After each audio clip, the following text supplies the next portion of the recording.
Hey guys, this is Frozen Things Serious here, and welcome back to another video. And today, I'm doing once again another top 10 list. In this video, I am going to be sharing with you all my top 10 favorite January movies of all time. As I'm recording this today, is January 31st. It's the last day of January, and yeah, um, so now you might be wondering, why am I doing this? Why am I making a top 10 favorite movies of January and not Feb, March, and December on all the other months? Well, January is a very interesting month. And yes, I think we all are aware that not many popular big blockbusters release in January. Well, if you count Mean Girls as a blockbuster, yes, there is technically a blockbuster that came out this year, but it doesn't come out in my country until Feb. Just a heads up. But yeah, a lot of people literally call January the worst month for movies. Yeah, and it's pretty much seen as objectively the worst month because there would usually be a bad movie in January and all that stuff. I would have made a separated defense video talking about why January doesn't deserve any of the hate it gets, and I think January doesn't and why January deserves more respect. I'm not gonna say, oh, but Frozen, you only like January because it's your birthday month. Maybe if your birthday wasn't in January, you would have seen how shitty this month is. But yes, I don't think it's a great month for movies. It's the best month of my lifetime, obviously, because one, New Year's the best holiday, and two, my obviously my birthday. Yes, I do think New Year's my favorite holiday. I hope I'm not alone on that. But yeah, just think of an intro. But yeah, people think that January always releases bad movies. But here's the thing: every month has a bad movie, and some months have a lot of bad movies. But the problem is that people overlook the good January movies. The good January movies get completely overlooked. No one talks about them, and people just care too much about the bad movies. Bad movies. I'm here today to tell you all what are the great January movies. No honorable mention this time. Without further ado, if you want to know what the best January movies are, then just keep watching. At number 10, Missing from last year. Yep, Missing freaking rules, man. I love Missing. And honestly, this is a hot take, but I actually prefer Missing over Searching. Yeah, I love this movie. And yes, I get if you think Searching is better. Yeah, Searching is objectively a better movie, but I think Missing just gets more things right. First of all, I would say Searching does get held back by some very slow moments and just and it doesn't really do anything that gets me in the edge of my seat. Well, it kind of does, but it's not really something that I would just rewatch over and over again. I'd probably rewatch Missing more times than this. Yeah. But I would say though, yeah, Searching, I acknowledge Searching for starting this whole unique ass thing of just telling the story through the computer screen, getting the point of view of what the characters are doing behind the camera, and then you got the whole camera thing on the screen that pretty much records the events. Yeah, that is brilliant move. And Missing does the same thing. Yes, you may argue that Missing is just the same as the first one and all that stuff, but what makes Missing better than Searching is that it is more. It feels like it has more of the original. It's more ambitious. It's bigger. Yes, I know bigger doesn't mean better, but this one, the fact that it's bigger just makes it better. I mean, the thriller aspects of this movie works better. I mean, it's more bone chilling. You really feel more tension there, and it actually has heart to it. Yeah. Storm Reid. This is one of Storm Reid's best performance. I don't know if it's her best performance, but she is certainly an amazing lead for sure, and for sure, and I mean there was never while Searching did have some boring scenes, this one never had a boring or dull moment. There was actually some emotional scenes here, especially with June and her mom reuniting. You really root for her character, June. You really root for her to actually get back to her mother. And yeah, this movie really left me on the edge of my seat. On the edge of my seat throughout. And boy, that third act really blew me away. That third act just yeah, like especially with June's father, and wow, yeah. And yeah, this is a perfect example of how to do a suspense thriller done right. And yeah, now I will admit, at one point I thought about declining my thoughts on this movie. I thought like, oh, this movie's probably not gonna be as good as I thought, and there will be some flaws I didn't notice, and I was like gonna bump down my rating from 5 stars. But I rewatched this movie on the plane, back from Los Angeles to the Philippines back in December, and guess what? It still holds up. Yep, that's right. So yeah, this movie is very underappreciated. I wish more people talk about this, and yeah. At number 9, Miller's Girl. So yeah. Now, just a heads up, I was originally supposed to do this video on my birthday as my big birthday video to talk about all the January movies, but due to my busy life, I couldn't do it. And the best I could upload for my birthday is my Boy and a Heron review.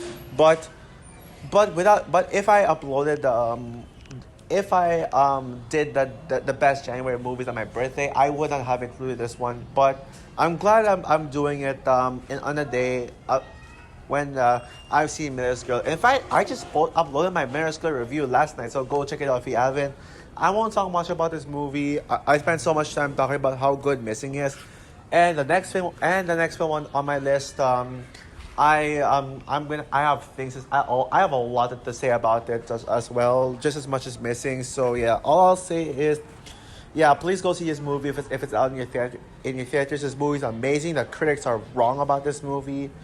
Like thankfully the rating did go up to like 35%. When I recorded my minuscule review, which was a couple of days before I uploaded it, it was like a 25. But yeah, so good thing there was like an increase, but still. This movie is freaking underrated. It's the best movie of the year so far. Let's see if any February movie will be better than Miller's Girl. But I already know Dune Part 2 will take the best movie of the year spot when it comes out. It's obviously gonna do that. At number 8, Taken. Taken.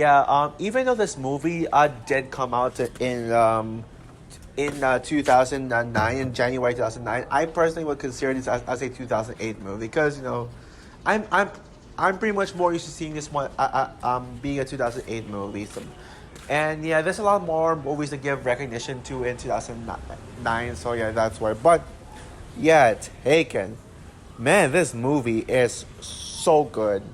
Like seriously, in an age where Liam Neeson's action thriller movies are nothing but just the same old shit, here we have Taken, which I think is a masterpiece. How in the fuck do critics not like this movie? Yeah, seriously, how do critics not like this? This movie is amazing. Like, I literally cannot find anything wrong with this movie at all. Yeah. Yeah, I mean, I'll admit, I was like, okay, this is good, but not. I used to think this was good, but not great. But I rewatched this movie last year, and boy, this movie just, woo. Yeah, sure, this isn't the best Liam Neeson. Yeah, sure, this is not the best Liam Neeson movie ever made, especially when you have films like Schindler's List, Silence. Batman Begins, which Liam Neeson is underrated in Batman Begins. Yeah, Liam Neeson is certainly better in dramas than action movies, but this would certainly be in my top 5 favorite Liam Neeson movies for sure. Yeah, it is that good, and this is the best, easily the best of Liam Neeson's pure action thriller movies. So yeah, this movie works so well because of how suspenseful and realistic it felt. And this movie, tackles real world issues such as trafficking teenage girls. Teenage girls is it depicts it really well. It has a great message telling us that the world isn't as safe as you think, and it is scary because it is scary because and due to all of this movie literally makes travelers paranoid. That the same thing could happen to them. And yes, when Kim, Kim was warned not that to not go on the European tour because it is dangerous, and she didn't listen. And then she just did anyway. Yeah, the consequence is her getting kidnapped, and yeah, you really feel that consequence. It just feels so real. It's a nice message to just listen to warnings. If they tell you that it's dangerous, then don't. Yeah, then don't. Yeah. Then don't. Yeah. It just felt real up to the point where it's actually scary. And besides all that, Liam Neeson is ruthless. This is one of his best performances. Yeah, Brian Mills is one of Liam Neeson's absolute best performance. Best performance. The action kicks ass. The villain is actually good. I can't believe that. Like, this would be the type of movie I would have a shitty villain, but no, the villain was actually good. Good, and it is never a boring movie at all. Yeah, I'll admit I do wish the runtime was longer, but who cares when you're just having too much fun? 90 minutes. I feel like maybe a longer runtime would have made it a little slow, boring, but 90 minutes is maybe a little too fast. But who cares? Who cares? Who cares? Yeah, it is easily in my top 10 favorite in my best movies 2008 list. It is that good. So yeah, I just wish this movie would people would see how much of a masterpiece this movie is. At number 7, Casablanca. Yeah, this might be a shocking pick, but yes, this movie did come out in January. This movie did come out on January, believe it or not. Yeah, Casablanca is a classic. Yeah, I know I've never talked about this movie. I know I've never talked about this movie on my channel before. You probably would have assumed that I've never seen this movie. I actually did see this movie. Yeah. There are actually some cinephile movies I have seen, but I've never really mentioned it anywhere. Yeah, there's millions of movies out there. I can't mention every single movie in existence, but yeah, basically, Casablanca is one of those movies I saw for the first time during quarantine. It was basically thanks to that Rhino 2 saw Falling for Film podcast that convinced me to watch this. So basically, when they were talking about Casablanca, and the co-host of the Falling for Film podcast, Colin Williams, didn't like this movie. I remember, but Rhino 2 and Jay Vaters, aka the guest star, really love this movie. This is one of Jay Vaters' favorite movies of all time. He put this movie on the top 3. I think, if I remember correctly, this is Jay Vaters' third favorite movie of all time, and I could totally see why. Yeah, while this isn't really a movie I'd rewatch, it is certainly a classic, and I didn't feel the bore. I didn't feel the slow moments. I didn't think this is nearly as boring as people say. It is such a beautiful movie, such a beautiful, iconic movie. The characters are all really good. The story is amazing. The black and white shot is just so unique. And yeah, 1940s movies are just the cream of the crop when it comes to black and white movies. Technically, the 1950s takes the title, but still, Casablanca is just, woo. And yeah, the minimal war scenes that we do get is breathtaking. Yeah, this movie is just so timeless, and I love that this movie is short. Maybe a long runtime would have affected this movie, but it's only an hour and 42 minutes. So it's good that it's short. Yeah, but yeah, this would probably be my second favorite movie of the 1940s. My favorite movie of the 40s decade would be of course, It's a Wonderful Life. That's almost everyone's favorite movie of that decade. But yeah, It's a Wonderful Life is still even on a personal level, It's a Wonderful Life is still the best movie of the 40s. But this is close. At number 6, Gone with the Wind. Yeah.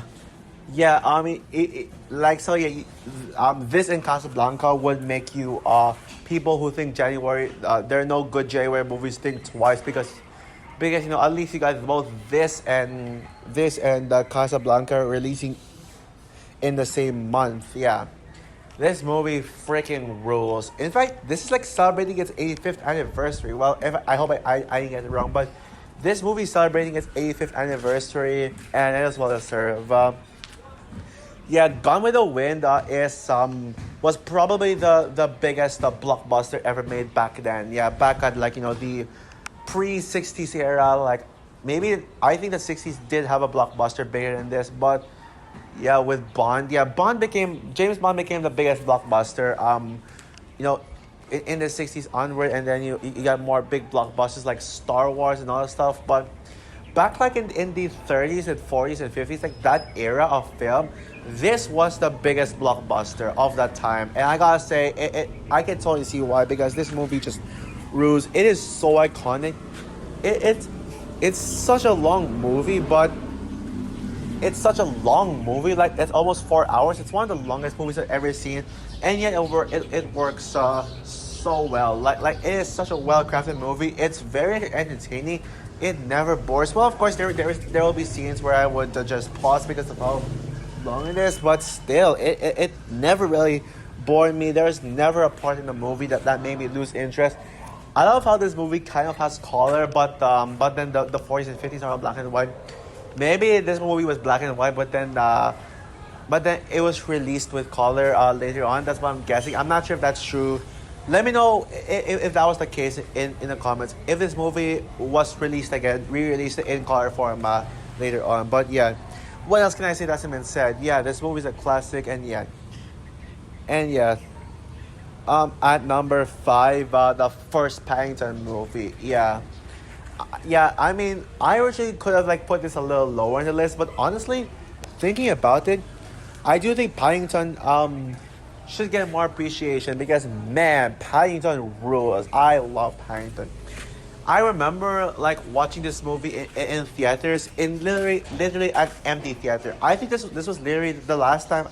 This movie was one of those rare times when I literally saw this movie with an empty theater. Well, I saw it with my family, but there was literally no other audience. So it's like I was in the theater all by myself watching this movie. Like I actually don't know why I wanted to watch this. Maybe because of the good score, and I did get, and I think it's because my parents that did show me the trailer, and I knew that I got like rave reviews, so I saw this, and yeah. This no one this is like it was back then, like no one really cared about this movie. It was like very overlooked. It was very overlooked. But actually, I don't know what the internet was like back then. I don't know what the internet was like. Maybe people talk about this. I don't know, but I'm sure. I'm pretty sure the sequel broke the internet. Which, spoiler alert, yes, Paddington 2 will be mentioned on this list. But yeah, this is seriously one of the most cute and charming movies I've ever seen.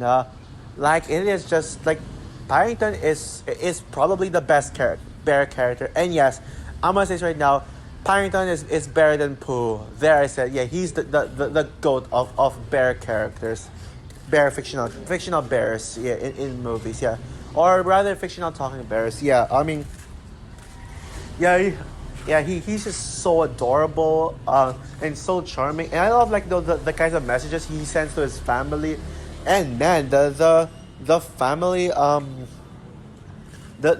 the family like the family in this movie. Oh man, yeah, they're really good. Hugh Bonneville, Sally Hawkins, Henry, Mary, like the all the Browns here. Yeah, they're really good. They're really good. Yeah, great. Like the story is just, it's just a very simple story, and that's like a part of the charm. But seriously, the standout of this movie is hands down Millicent. Yeah, Nicole Kidman's character, the villain. Honestly, I will admit, if there is one thing this movie did better than the sequel, is that Millicent is a better villain than the one in Paddington 2. Hugh Grant's character, what's his name? Phoenix Buchanan, yeah.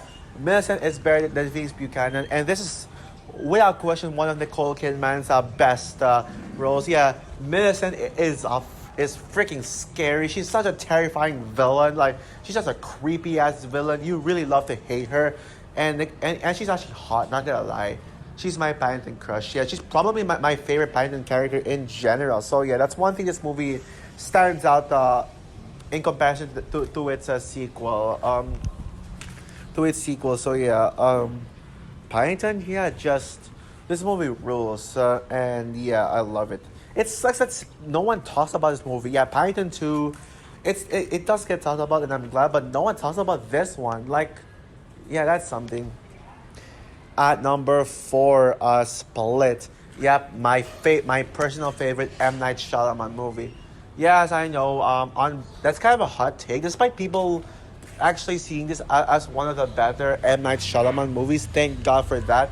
People would normally say that normally say either Unbreakable or Sign or The Sixth Sense. No, not Signs. The Sixth Sense is are the best M Night Shyamalan movies. But to me personally, Split is the absolute goat of M Night Shyamalan movies. Yeah, I freaking love this movie. It is so good. Yeah, maybe a part of it might be my Anya Taylor-Joy bias, since Anya Taylor-Joy is in this one. Casey Cook is my favorite character in any M Night Shyamalan movies. I just love I just love everything about her. She's hot. She's badass, especially in the third act when she fought against the horde. Yeah, wow, it is so good. That was so badass, and this movie was actually my introduction to Anya Taylor-Joy. Yeah, I know. Even though The Witch, it was her debut film, this is actually the movie that introduced me to Anya Taylor-Joy. So I should give it that. But I think that this movie just felt more engaging than Unbreakable. This movie engaged me more, and that's why. Yeah, sure, it is slow, but I never felt a slow pace at all. I was engaged in everything, not only because of Anya Taylor-Joy, but also everything else about the movie. The story, sorry,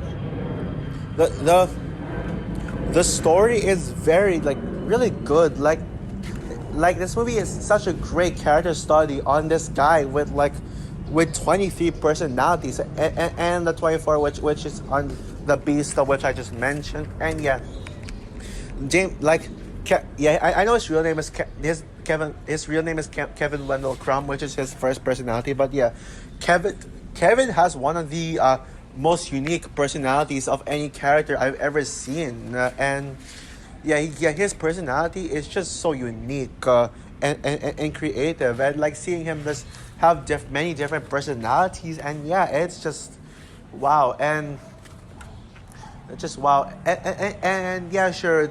It doesn't get horrorish until the final act, but you still feel a sense of dread and a sense of horror, most majority of the movie is also suspense. You still feel something, you feel scared, even though the scare doesn't actually happen. The suspense is still right there, and yeah, the third act, I cannot get enough of that. Oh boy, this is the easily the best horror movie of 2017. Yes, move along.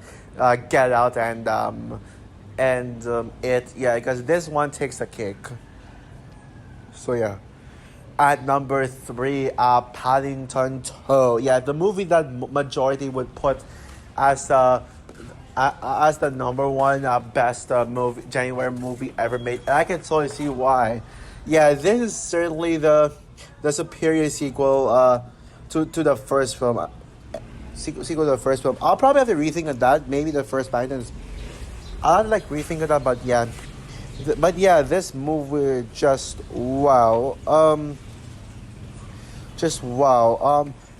I cannot believe I did not see this movie in theaters, but it's mainly because of Greatest Showman, Greatest Showman is the better movie, but this movie still I still hate myself for not seeing this one in theaters, yeah, sure. It's not still high up in my best movies of 2018 list, but it is certainly just in that list. And yeah, this is some of the biggest charm in any movie I've ever seen. Paddington is twice as lovable as he was in the first film.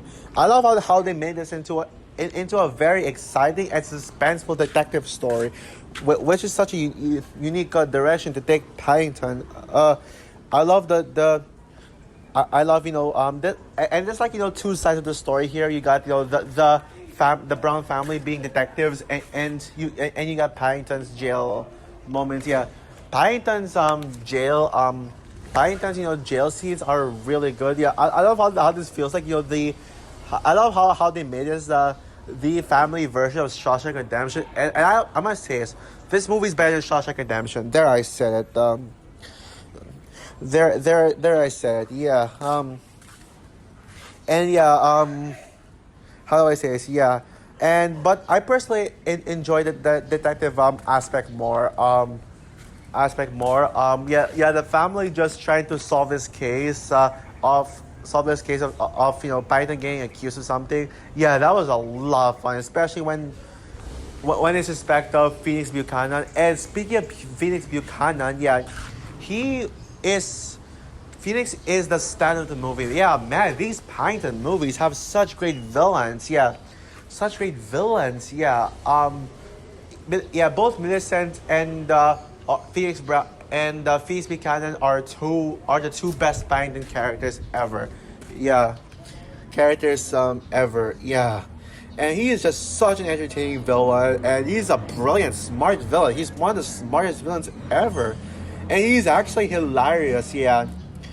Yeah, this movie actually beat Citizen Kane as the greatest movie of all time at one point, but it was 100% for like many years, but then it did go down to 99, and yeah, so it no longer takes the title, but yeah, still, yeah, this movie is just wow. Yeah, just wow.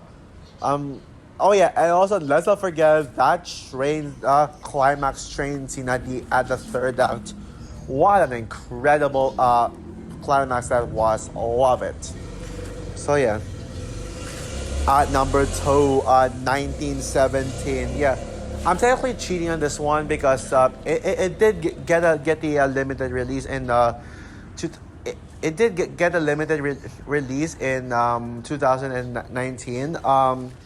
19 and then released on January 10th, 2020, as a wide release. And many people saw this one during its limited release. Most people saw this one. So yeah, people would see this as a 2018 movie. But to me personally, yeah, I still would acknowledge this as a January movie, despite being a 2018 movie.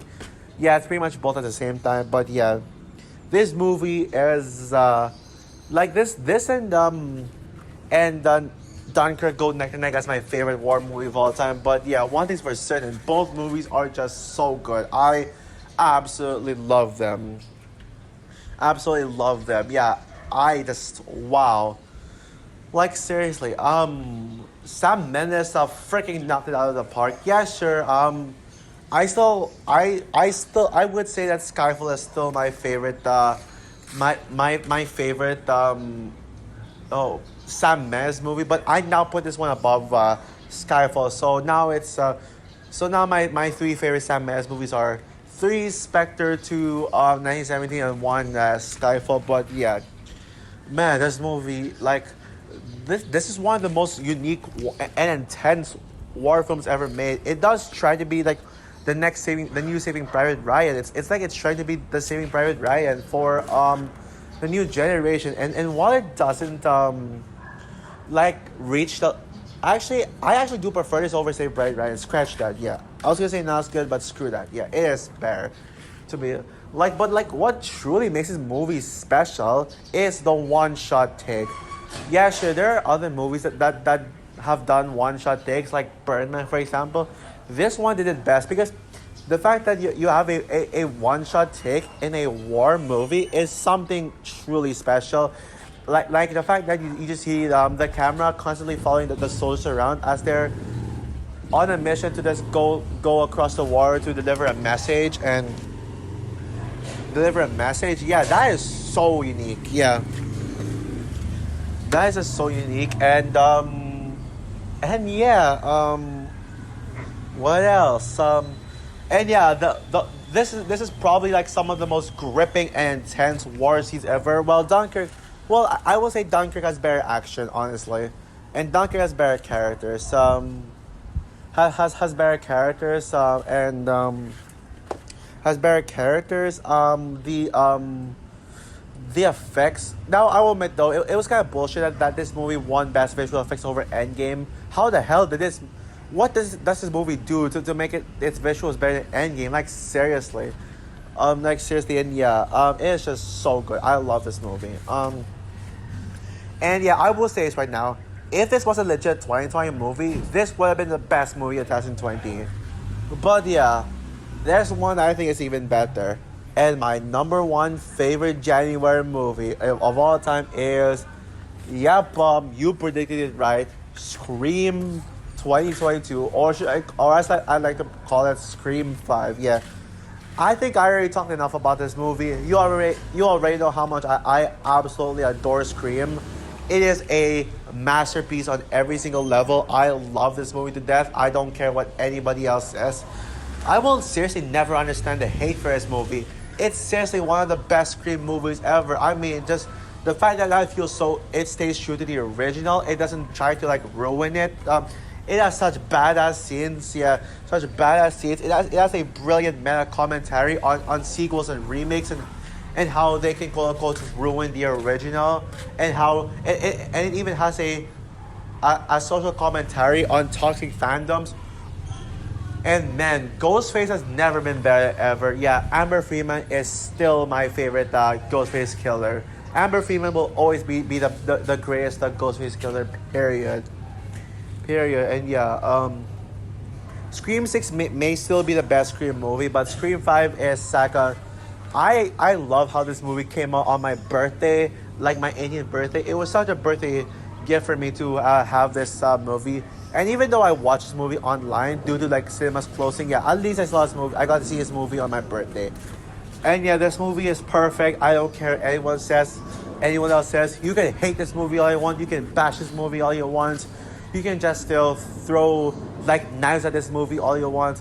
But yeah, but I am proud. But I will defend this movie till the day I die. And I've never been more proud to call Scream 5 the number one best Scream movie. No, the number one best January movie of all time.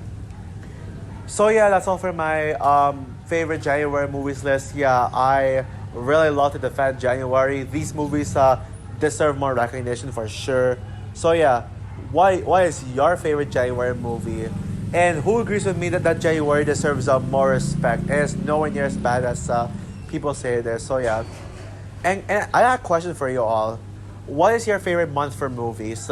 For me personally, it will be November. I think you probably know why. So yeah, comment down below, like, subscribe, hit the notification bell, and stay tuned for the next part of my Frozen Awards 2020 for Best Visual Effects. Bye guys.